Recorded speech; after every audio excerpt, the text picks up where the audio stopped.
Check it.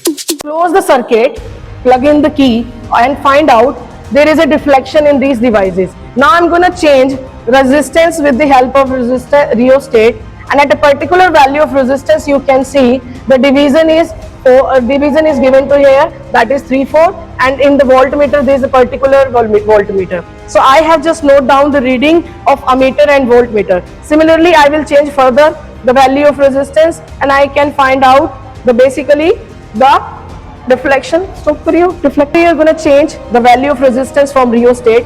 So as you can see, at a particular value of resistance, the division in voltmeter and ammeter, see there is a deflection in both devices. So this is how we're going to perform this practical 3-4 times, and we are going to find out the mean resistance of the wire. Is it clear? So I can show you the total reading over there.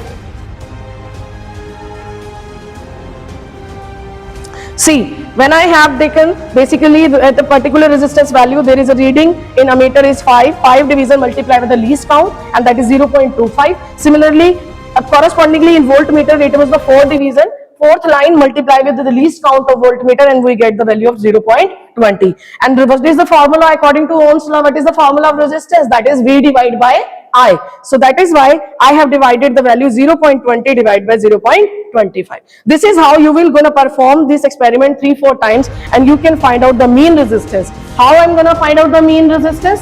R1 plus R2 plus R3 plus R4 up to so on, divide by the number of observation, and you will get the final result. So I can say that 2.5 ohm is the resistance of this unknown wire.